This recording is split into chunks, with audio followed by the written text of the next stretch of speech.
Hi, hello everybody. Welcome to Providence College, and we are orientation coordinators. My name is Goodness Adekoya. I am from New London, Connecticut. I am class of 2020, so a rising senior. Whoa. And I am part of Student Congress, the Admissions Diversity Committee, and also the Board of Multicultural Student Affairs.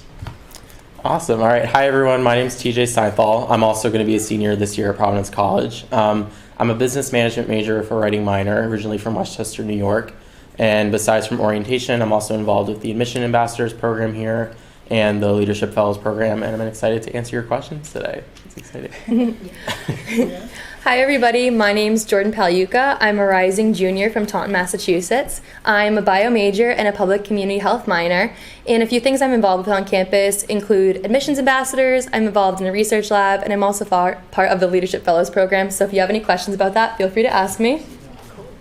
Hey there, I'm Delaney Mayette. I'm a senior and a health policy and management major with a double minor in English and sociology. A couple organizations and activities I'm involved in is the Providence College Pep Band, vice president of Dance Club, and I'm also a peer minister. Nice. So how's it going, everyone? My name is Connor Zimmerman. I'm a rising senior as well. I'm originally from Norfolk, Massachusetts. I'm a history and classics double major, and some things I'm involved with on campus are Student Congress, the Cowl, which is our school newspaper, as well as the Writing Center. I'm a tutor there. Awesome. So we're going to get into your questions. All right. And if you have a question, feel free to post it in the comments below. All right. So the first question is, what time is freshman move-in? All right. So freshman move-in, so all pretty much depends on your room number. So if you're an odd room number, so 101, 203, etc., you're going to move in between 7 a.m. and 10:30 a.m. Meanwhile, if you're an even room number, you're going to move in. So if you're 102, 224, etc., you're going to move in between 10:30 a.m. and 2 p.m.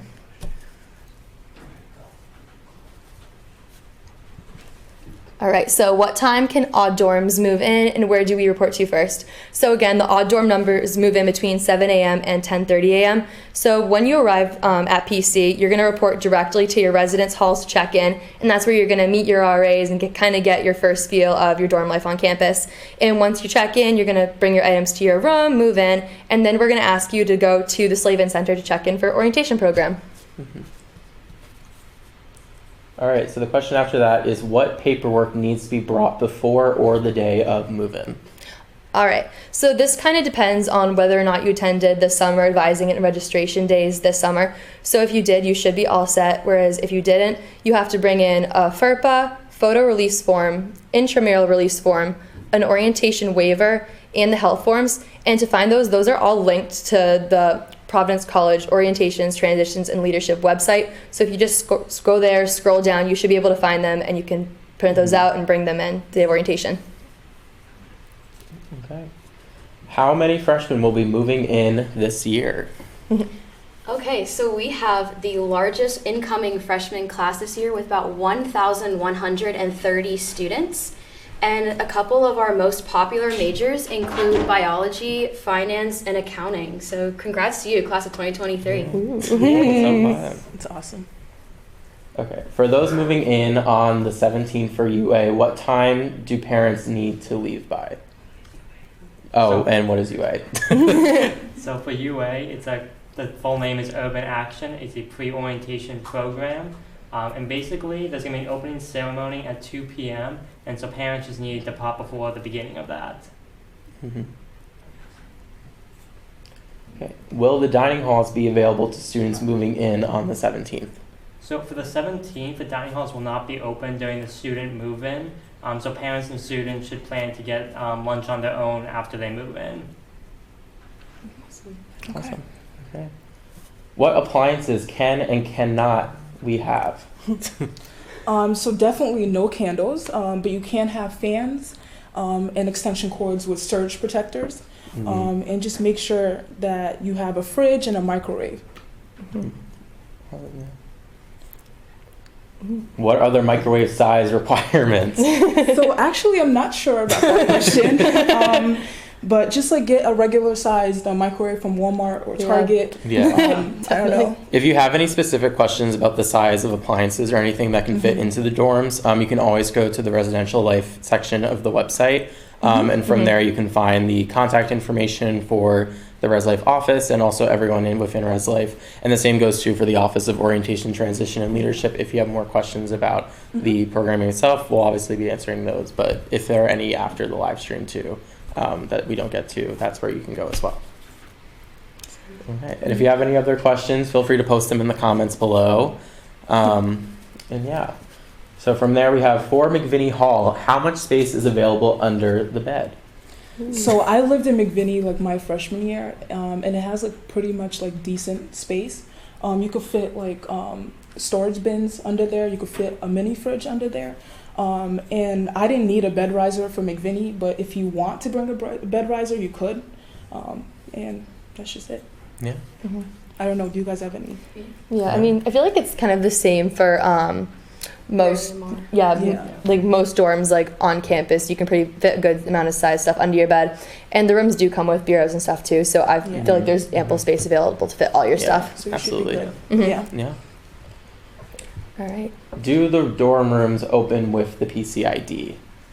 All right. Some of them do. Yeah. So for the freshman dorms, the rooms that use the PCID would be McDermott and Marr, and then Guzman, St. Joe's, Ray, and McVinney all use a specific punch code that you'll receive from Res Life in an email, and then that you'll get when you move in, and then that you can use to open up your door. Yeah, but to get into the building, you need to have your ID to get into each building assigned on campus, regardless of which one it is. So there's that. What time does orientation start and end each day? So I can answer this question. So pretty much orientation, it depends on which group number you're going to be assigned to. So your group number will be assigned to you when you check in for orientation in the Slavin building. And then from there, after the first day of programming for the families that are coming in to move their students in, students will then meet for a fun class guy photo, which I have students have seen in the past. They have the class form the year that the class is. So in your case, it'll be 2023. And it'll be like a really cool like cover photo you guys can use for something. I'm not sure. But after that, you'll then meet with your orientation groups. And then from there, it'll really depend which group number you're in, when and where you'll have your session. But pretty much everyone will have programming, at least for the first weekend, for most of the day and into the evening. And most of the evening programming is just social programming. So we do a casino night where we have a third-party company come in and set up the Slavin Center with casino games, and we have prizes too as well, and different live DJs and food and bingo and stuff. So it's really fun, and there's different things for you guys to do outside of the workshops as well. So basically just get ready. Yeah, we're not going to spoil all the fun, but we don't want to spoil too much. Yeah, but definitely there's going to be stuff available for us to do like all weekend. So get ready for an exciting weekend. Yeah, it'll be fun. Not that we're biased or anything, but it is the best time of the year. Yes, it is. Favorite time. Are we going to be able to change our schedules again? Is the next question. Yeah. So unfortunately, freshmen are not able to make changes to their schedule until school starts. But if you do have a serious conflict or some kind of situational change, you should email your advisor and or your department chair as soon as possible. Yeah, I definitely recommend getting close to your advisor because they're the people who are going to be there for you 24/7 no matter what, whether it's major questions, like grad school, pretty much anything under the sun, they are there for you. So I definitely recommend getting to know them as soon as possible and really forming that connection. And especially like as a bio major, getting to know like your pre-med advisor is also very, very important. Yeah. Early on. Yeah, of course. Okay. Oh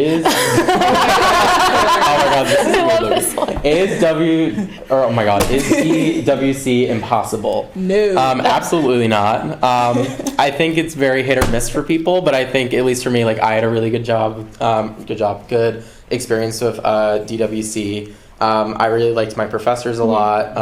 For those that don't know what the DWC program is, it's basically it's a 2-year academic requirement that all students of the school have to take, pretty much spanning from the beginning of time all the way up to modern day civilization, kind of exploring Western civilization and its evolution, exploring the fields of theology, philosophy, English, history. I think that's pretty much it. And just kind of going beyond that, unless you're in the honors program, then you have an extra semester in which you do that as well. It's definitely not impossible, but I'd have to say you definitely have to work hard in order to do well in it. But it definitely has prepared me a lot for college. When I like to talk to incoming students about DWC, I always like to tell them that it's kind of like your intro to Providence College class, where those are going to be the classes where you learn how to write your college paper, how to talk in a seminar, how to approach a professor with office hours for a paper or anything. So it definitely has prepared me a lot for not just school, but I think for the outside as well. And there's that saying that Civ never really ends after your sophomore year, and I think it is kind of true in the fact that you utilize so much of the critical thinking and stuff after. So I don't know if anyone else has anything especially to add. like for me being like a bio major, I know like that's not really my subject area, so I was like really nervous coming into that, but it's pretty much you get out of it what you put into it. So as long as you're willing to put that effort forth, it's not going to be impossible. And again, as I was saying before, get to know your professors, be willing to go to office hours, like don't be afraid to like reach out to the resources they do have on campus, because they're there for you at the end of the day and they want you to succeed. So that's pretty much my recommendation for it. For me, I struggled with Civ, but it did make me like a well-rounded student, so yay Civ. But I feel like for the resources like Jordan mentioned, definitely utilize the writing center and also the tutoring center. They're very, very important. Oh yeah, writing center. Yeah, I would say I had a very nice experience with Civ. I found that, and I don't know if you guys also had the same experience, but a lot of key concepts that I learned in Civ applied to many of my other courses. Yes. And especially the upper level courses. So as a senior, I found that certain aspects that I learned freshman year still apply as a junior, and then I'm sure like coming into senior year will still be applicable. So yeah, for me, I kind of had like a love-hate relationship with DWC. We come from a history major, but one thing that's been touched on yet, which is also really great for DWC, is that you're going to be in a classroom full of new students just like yourself. And so like it's really a great way to kind of like meet different people. You can like study together. I remember I made a lot of my friends freshman year, like studying together, making study guides. So like it's also a really great way to do that. Oh yeah, going kind of off that, like so during DWC you do meet in a seminar one time a week, and like I feel like those are some of like the closest connections I've formed is in my little seminar group, because you're basically, those are your people, like you're always going to be together each and every week. So really getting to lean on those people as well too, because they're going through the same things that you are and they're experiencing the same things. So I'm still close to my seminar, both my seminars groups to this day, so definitely like use them as well. Awesome. All right, so I think we're ready to move on then. All right. Okay. What are the activities for Labor Day long weekend? we don't want to spoil it. No, we'll spoil it. We'll give you little tidbits. Yes, I'll give you tidbits.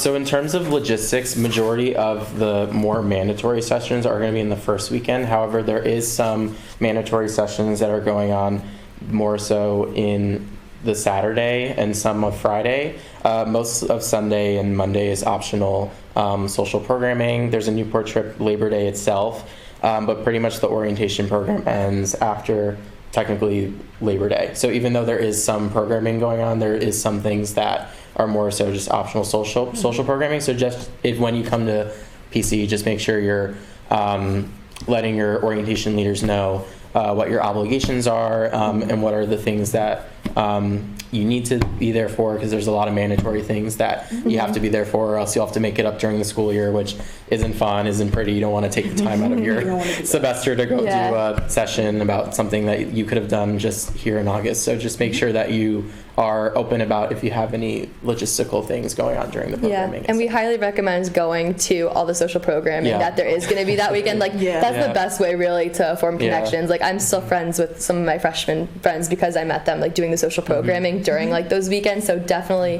go to those. I would recommend. Yeah, and it's fun and you win some prizes. So. Yeah, there you go. Might as well. Fun. Okay.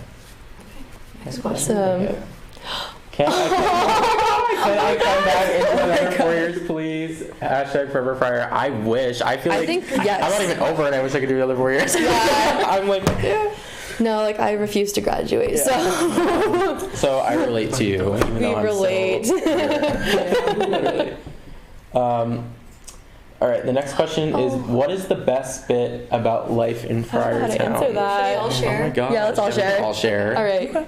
Let's I don't know start. if I want to start. Susie, I feel like I wanna need to think about Let's start it. that end. There's too much. I think for me, the best thing about Firetown is the people in it. Oh. You're going to hear that a lot here. You're going to hear the words fire family a lot as well. And I know coming in, I didn't necessarily believe it, but it's really true. Like, the people are really amazing. You're going to find out that everyone holds a door for each other. Just kind of one of those weird things with PC, but it's like little things like that that really make this place feel like home. Awesome. I'm going to echo CZ's on the people, but I'll try to put something a little different. But I think just the fact that PC is a smaller school really allows you to make connections with not only other students, but also like faculty and staff members, which I think is so important. And one thing that I really like about that atmosphere is just like it allows you to succeed as a person, as a growing adult, and as a leader. So I think that utilizing the ability to form relationships with professors and faculty and staff, other faculty and staff members, is so important. For me, it's also the people.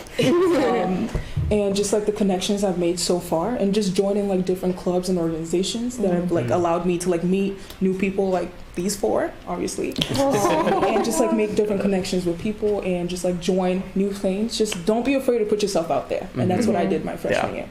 Yeah, I kind of have to echo with all they all said, but basically the people, but more so like just there's so many different ways to get involved on campus. Like there's going to be an involvement fair in the beginning of the year, so definitely recommend going to that because there's so many different ways to get involved on campus, whether you want to be involved in service opportunities, leadership programs. There's something for everybody to do, and the friends you make in those programs just kind of will last you so long, and they connect you to other different resources on campus as well. Like I know like these past 2 years I branched out so much by joining one club, and then it leads me to something else. So it really does have a ripple effect and helps you like kind of grow and discover like who you are. So definitely get involved and make the most of your time here.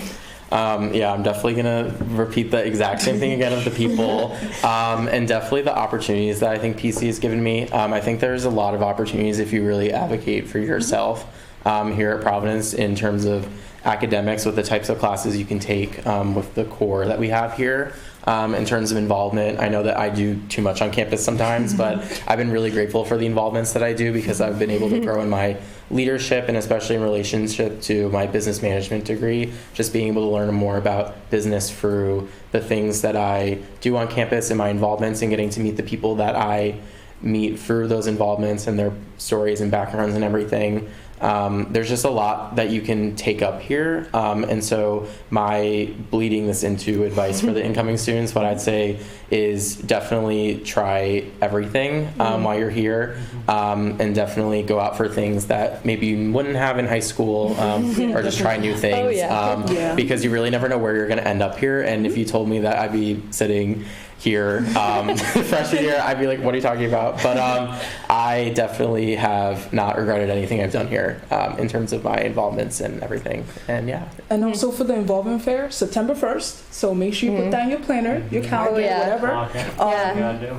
That's all you got to do. Yeah, reach out. September 1st, don't forget. Don't be afraid to reach out to people too. Like reach out to us, anybody else. Like everybody in Friartown like wants you to be part of the Friar family. So really just make those connections. We're ready for the next one. Can I move back in if I already graduated? You could come visit. You come visit. Yeah, of course. Alumni reunion weekend. Yes. End of June, so just look at your date. And they're doing the new homecoming weekend. Oh, yeah, the new homecoming weekend's coming up. It's in October 4th to 6th. Oh yeah. It's really they're basically like combining all the weekends into one like monster weekend. So it's like alumni, new student, everything is just going on. We're doing our late night madness this year in October, and we're having John Legend come, which is so exciting. And A Boogie, which is going to be really fun and fresh. We love that. But it's going to be really fun. And there's a bunch, and the 5K. Oktoberfest. There's an art village or something, which is so like. Yeah, there's everything. It's going to be a little bit of everything. So there's always something to do in Friartown, whether it's a big weekend like that or social programming like that. So yeah, come back. Come back, or come if you're coming. Okay, so the next one is, can textbooks be rented after move-in day at the bookstore? So yes, the textbooks can be rented after move-in day in the bookstore. The bookstore website itself actually has a section where you can punch in your classes by the course code, and it'll actually, the CRN, and you'll actually be able to see the textbooks that the professor actually requires for the class, and get all the different informations for that. And one other really good thing about renting the textbooks here is that you can just pick them up right at the bookstore, so you don't have to wait for something like Amazon delivery to send it to the mailroom or something, or it getting lost in the mail if that ever happens. It'll just be right in the bookstore for you to pick up, and all you have to do is just say your name if you pay online, or you can pay in person, and you can just get your books. So it's really easy. And yeah, I don't know if anyone else has Another cool thing about the bookstore is that they price match too. So if you do find the books online at a lower price, you can go into the bookstore, and if you show them the price online, then they will also match that actually as did well. that before. They match that. Yeah. Little known tip, save some money. Save some money. Yeah. Just make sure Pretty you good. order your books early. Yeah, or on the earlier side, because Yeah. they can get pretty hectic during that first week. But, Yeah. All right. When do you? Oh, look at that Oh, segue. awesome. Now I say now. Yeah. I say now. Yeah. Because if you order it now, then they'll be ready for that first week. So, and I know they actually sent us an email. I think to the freshman class too, saying that if you order the books after I think this Friday, then there's a chance that they might be delayed for a bit. So definitely sooner rather than later. And yeah.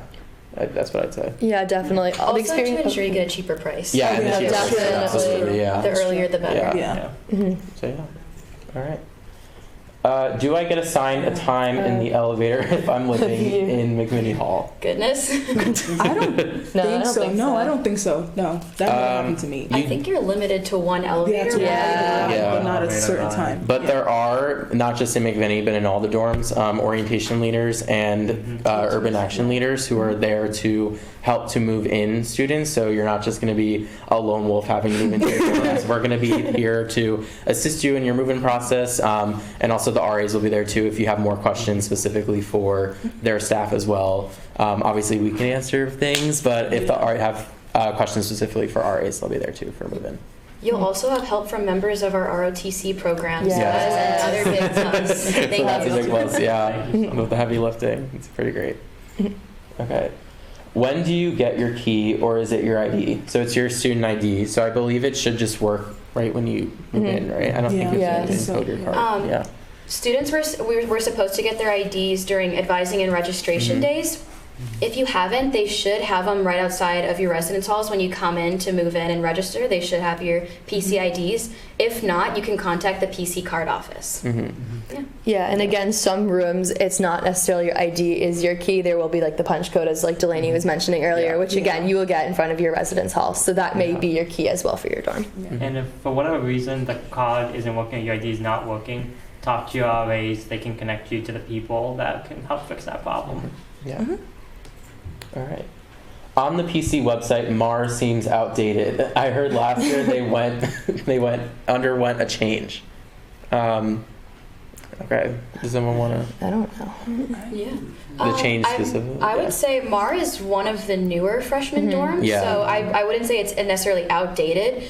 They underwent a change in the sense that they added new rooms, so they just have a couple new rooms in the building, and they also added another RA, so there's a little bit more resident assistance in the building, but MAR is the same. Yeah. You lived in MAR? I lived in Mar, 2 years ago. I'd say it seems pretty much like the same as when I was there after they added the rooms, but yeah. It's pretty much the same.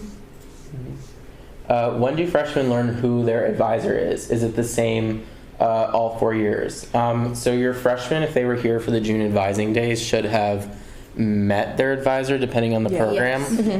If they're, say, like in the business school, a business major or science major too, they might have just been in an information session where they just generally got their schedule, because most of those majors have pre-assigned schedules made for them. So if you aren't sure about your advisor, at least for and I'm not sure their major, but at least speaking for the business side, you can always contact the School of Business, and they will be able to inform you of who their advisor is. If not, you can always reach out to the blanking on the office, but it's like School of not School of Continuing Ed, it was the Academic Services. Yeah. They will be able to put you in touch with who you need to be in touch with. And then in terms of your advisor is the same for all 4 years, depending on your major. If you come in undeclared, you should have been given a undeclared advisor who will be your advisor until the point that you declare a major, and then from there you'll be given a specific advisor from that major. So I actually came in undeclared, and I had a different advisor who was in the poli-sci department. That wasn't for me, and so I went into management, and now I have an advisor who has been my advisor ever since sophomore year, and has been incredible. And I think all of the advisors, at least for me, are good. Yeah, so. also your advisor could change depending on your own interests. Like as you get older and you decide maybe like you're staying in your major, but you want to focus on a specific interest that maybe another professor in that department specializes in, they will also switch you over to that advisor just so they can give you a little bit more clarity and help you on that path. Okay. Do we need risers for MAR triples? No, you don't, because it's already like pretty high up. I don't think you need a riser for more. Do you need a riser? Yeah, you can have your bed lofted. Yeah, lofted. That pretty much allows. That was the space we were talking about in the McVinney dorms earlier. We could fit the fridge or the dresser underneath. I lived in a MAR triple, and we just had our beds lofted, and it was perfect. Plenty of space. Really nice. Yeah. Okay. Another question? Okay. Can parents pop in for visits? How does that work? So yeah, parents can stop by whenever. I'm not sure how the students will feel. Parents can really stop by whenever. I definitely would say that PC isn't a suitcase school, good or bad, depending on which parent you're talking to. But there's always social programming going on. Our board of programmers here, it's a club on campus. They do most of the events that go on here. So they do weekend programming every single weekend. So we have bigger events like, aside from the pre-mentioned homecoming weekend, we have a spring concert in the spring semester where we get a bigger name person to come in. So this past year we had Cheat Codes, and we've had, in the past we've had Galantis, the Chainsmokers, Ray Shremmerd. So those are really fun. And then we have from there smaller events, so different things in McPhail's or just around campus too. So there's always something to do here. And there's always programming going on. So you're definitely not going to be bored on the weekends when it comes to things that are going on campus or around school. And there's always something for you and your friends to do if you need to de-stress from classes during the week. So there you go. Also, like we mentioned before, we have the homecoming weekend and many family weekends where there will be specific events for parents and families. So those are always welcoming. Yeah. All right, so if you have any other questions, please post them in the comments or other social medias, whatever you're viewing us on. And yeah. All right, is there a move-in agenda for Urban Action students? So yeah, I can take this one. So I don't know the exact answer, but I do assume that there will be an agenda given to you when you do move into your room. But I know if you have any questions about that specifically, you can contact Residence Life. I know you can find their number on the page itself. If you just Google Providence College Residence Life, the link should come up. Perfect. Perfect, yeah. Another question? Are there certain hours people can go into their friends' dorms or halls?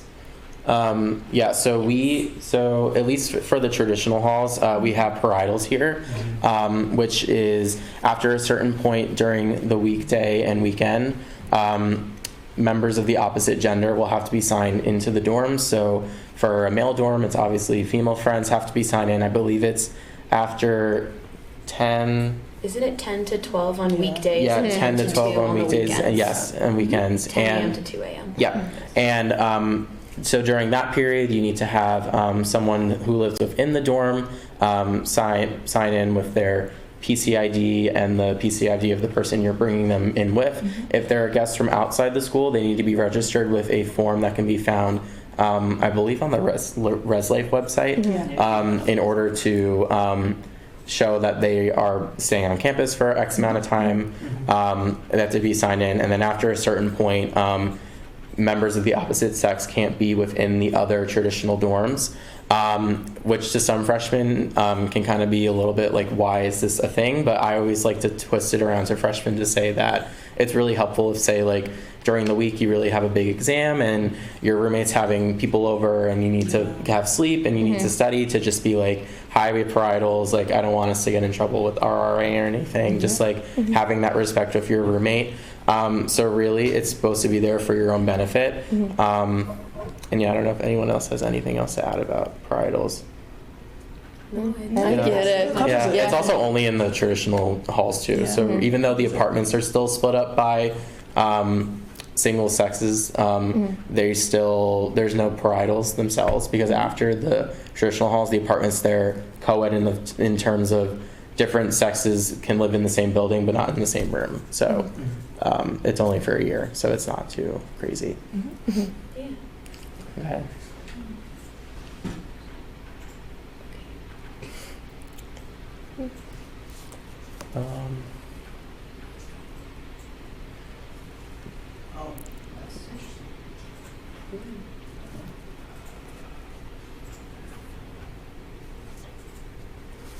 Okay. Oh, all right. perfect. There we go. Okay. So where do you find the correct address to mail student packages? All right. That would be given in an email by the Providence College package room, or mail room. They should give you your fryer box number, and the address would just be the student's name, and then you could put Providence College, 1 Cunningham Square, Providence, Rhode Island, 02918, and then you would also put the box number. But you should get all that information in email. If not, you can also go to the mailroom, and they should also provide that information to you as well with a code for your mailbox. Yeah, and it's really convenient because when you do get a package, you will get an email from the package room saying that you have a package to pick up. So it's not like you kind of keep wandering in and out to see if you have a package. You'll know exactly when it's going to be there and when you can pick it up. So it's very convenient. And it stays the same all 4 years. Yes, so you don't need to relearn. As well. So take a picture of it, remember, forever. You'll keep it on. Perfect. All right, so I think we're ready from there. Hello. Hi. Students get food from the dining halls and take it into their dorms. So I don't believe so. No. Yeah. So alumni, which is our dining, so we have two. So we have Raymond Dining Hall and we have Alumni Dining Hall. Alumni is more so your kind of station food court. So we have different food stations within Alumni where you can use your fryer bucks, which is money that is attached to your PCID depending on which meal plan you have. Freshman year, all freshmen are required to have the unlimited meal plan, which gives them a certain amount of fryer bucks.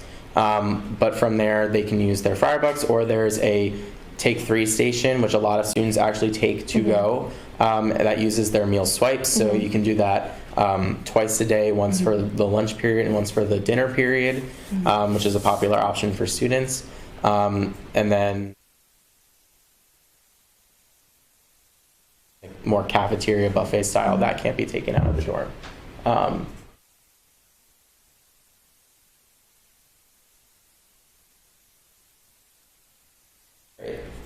Are the beds, I think it was like all the beds in McBinney already lofted. Yes. Yes. yeah, are the Yes. beds They will be, already yes. lofted? Yes, they will be.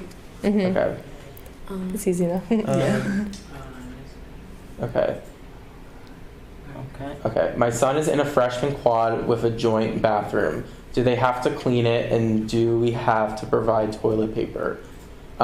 So I didn't live in this situation, but I knew people that did in my hall, and I believe they had to clean it themselves and also provide the toilet paper themselves.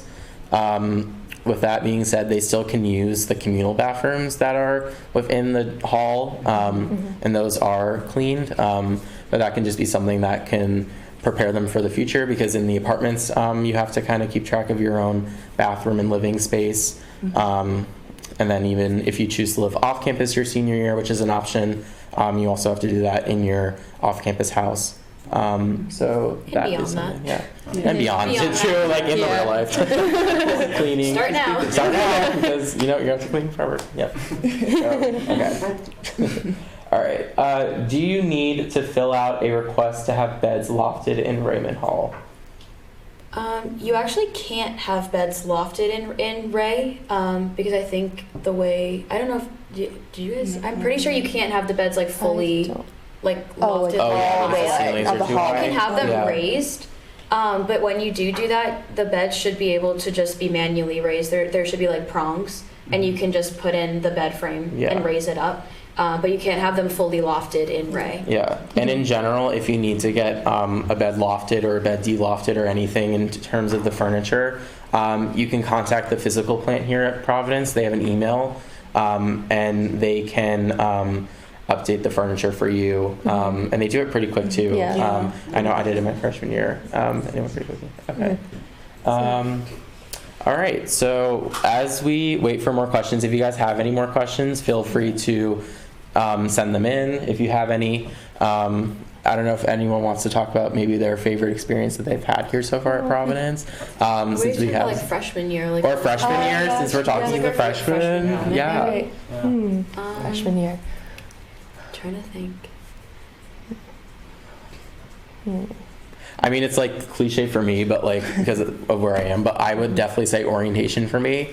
I know my orientation leaders when I first came here were very much big on us being very outgoing and kind of not being afraid to be ourselves, because I think one thing that a lot of freshmen kind of forget is the fact that everyone's in the same boat as you, and the fact that everyone's trying to make friends, trying to figure out what they're doing with their classes, and being in college is a big adjustment for everyone, whether they show it or not in their actions. And so what I would suggest to students is to just kind of be out there and not be afraid to kind of put themselves out there to people, because that's how you're going to meet your real, genuine friends here at PC, I think.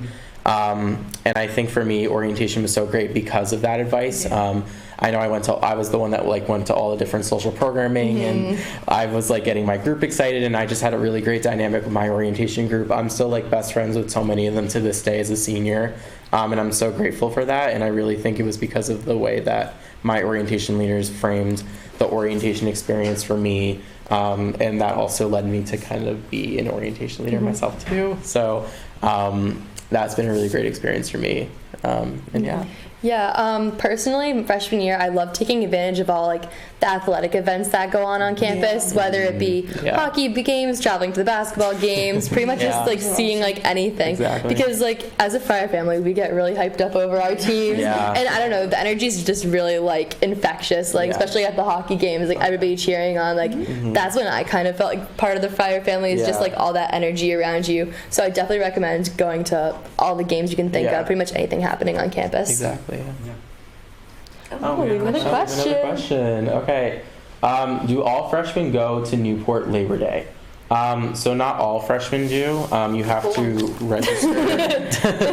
You have to register for it, I believe, when you get here through the ticket office is usually how you do it. You have to buy a ticket in the ticket office, which we can talk about the ticket office if you guys want. I don't know. Yeah, so the ticket office is where you can buy tickets for different events on or off campus. So in terms of on, like I mentioned before, we had our spring concert, which is where you can get your ticket for different dances too. Like we do our black and white ball that BOP puts on, and that's where you can get your ticket for that. Senior ring weekend is where you're going to get your tickets for those as well. And so they do those, and then they also do discount tickets for different sporting events. I know they do discounted Red Sox tickets and like the Performing Arts Center in Providence. So, there's actually a difference between it's the info desk and the ticket office is for like basketball and hockey games. Just because I know I got that confused like my freshman year. So it's basically the info desk and then the ticket office. Yeah. Okay. So there you go. All right. On a scale of 1 to 10, how excited are you for orientation? I love this question. Oh my gosh. Wow, so this came from one of our orientation leaders. Oh my gosh. I'm very excited for orientation. I'm a little upset that we're not going to have our own freshman group just because we're going to be working more so behind the scenes with the office. But I'm definitely so excited for it, and I'm really excited. The leaders move in later this week, and we start our training with them. I'm absolutely so excited to see all of them again and to be working with them and to just have the freshmen back on campus. It's one of the best times of the year. So I'm really excited for it. Yeah, I think we all are. can't even really put like a number on how excited Yeah. we are. Like, we have such an amazing staff in OLs from all Yeah. different clubs and organizations, like on campus, all different like age ranges. Like, it's an amazing staff. Yeah, diverse. Yeah. We're just like, Yeah. it's a really such an amazing group of people. I'm excited for all the freshmen or incoming students to meet this amazing group of people. Yeah. I just can't wait to see all of you. See y'all. I just can't wait to see all of you. Excited. Training Yeah. on Thursday. Yeah. Training on Thursday. Orientation next week. Yeah. Okay. Next one. Are the beds in McDermott lofted? What is the difference between lofted and using risers? So I lived in McDermott, so I can take Yeah. this one. So the beds in McDermott are not lofted, but they are, like we said before, you can raise them up. You can use like the rail system. Is that what it's called? Yeah, it's like Yeah. prongs Yeah, or something. they have, and like, you can prongs move the and- bed yeah. So frame you can up. move the bed frame up and create more space underneath your bed. And you can also bring risers if you think that they might be useful or you think you might want to use them. I mean, I've seen people use them, but no one on my floor, even in my room, used risers. But yeah, I mean, whoever has that question, get ready because I love McDermott. It's like my freshman year. Also, to clarify, lofted is when you have your bed, like almost like a bunk bed, like you have your bed up top, Yeah. and you can have your desk and dresser and like other things underneath it. And then raised is just that it's higher up, enough to fit maybe like a mini fridge, or Like a mini like we bureau. talked about, Yeah, yeah, or a dressers dresser or thing, yeah. things like that underneath it. So Yeah. slightly lower than a lofted. Yeah. And again, if you weren't here earlier when we were talking about lofting in terms of physical plant, if you need to get a bed lofted or de-lofted, you can contact the physical plant here. They have an email where you can contact them, and they will, within the next few days, get the bed or furniture moved for you. So that's an option as well. Okay. Is there a specific place on Cyberfire, Sakai, or other website to find the academic advisor's name?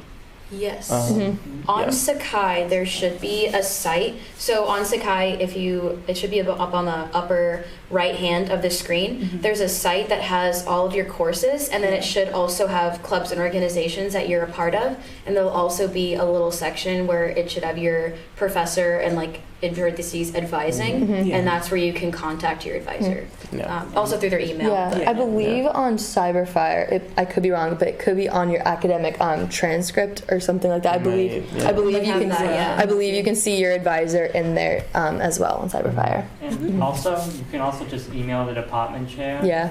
They have a list Yeah, of like, exactly. who has what for advisees Yeah. or advisors. And if you're undeclared, you can email the head of the undeclared advising program. Yeah. That's probably the most direct way to find out. Yeah. Okay. Can you buy season tickets for hockey? Yes, you at can. the ticket office. Ticket office. Ticket office. Not at the info desk. Not the info Alumni desk. Hall. There's 2 ticket office in Alumni Hall, and there's 1 in Schneider. So pick one. Yeah. Okay. Are the bed? Oh, no. We have that one right. Okay. Are boys generally respectful to each other's privacy, particularly in the bathrooms? TJ and Connor. That's TJ a- I mean, I think it depends on like the type of floor you're on. I mean, I know like for me, like I guess I didn't really have that many issues. I mean, I think people aren't really thinking about. I'm not really too sure, Connor, if you have anything to. Yeah. So I would say that generally, I think everyone really does respect each other. Yeah. Just because, I mean, you're all living together on one floor. I mean, you Yeah. have your own rooms and stuff. But, like, it's really the golden rules to treat others how you want to be treated. And so I think everyone, like, generally really wants to get along with each other. But if you're having a problem with anything and you really don't feel like talking to that person about it or something, always go to your RA. Yeah. They're going to be, like, one of your, like, best resources on campus. They can help you solve any conflicts you might be having with your roommates or with anyone else on the floor. But yeah, like I generally said, I think everyone's just trying to like live together. So I would say everyone is pretty respectful. I never had an issue anytime that I lived in a dorm here, to be honest. Same. I think going off of that, just in general, for any person, it's just like it's a learning curve. Like where everyone, every freshman is just, you're learning how to live with other people that aren't your family members, and that's just something to get used to. Yeah. Okay. Where should my daughter go to check in her dorm in Urban Action? to the dorm, right? Yeah. Yeah. So I believe for Urban Action move-ins and early move-ins, we actually assist with that. So we will be there in the front of the dorms with the RAs, I believe, and we will help them with move-in. And also with transitions as well. Yeah, and with FaithWorks transitions, Any Urban Action, any pre-orientation pre-orientation programs. going on. Yeah, we will assist with that. Yeah. Perfect. Yeah. Alrighty, so thank you guys for tuning into our Facebook Live. We've been your orientation coordinators, and we've been happy to answer your questions tonight. If you have more questions for us in regards to orientation or just anything move-in or freshman year, you can reach out to us on the Providence College website under the Orientation, Transition, and Leadership section of the website. That's where you can find the contact information for the head of the orientation office, Leslie Heller, our grad assistant, Allison Schmidt, or just the office in general, where you can contact us, and their emails as well. But yeah, besides from that, we're sending you guys off, and go Friars. We'll see you guys next week.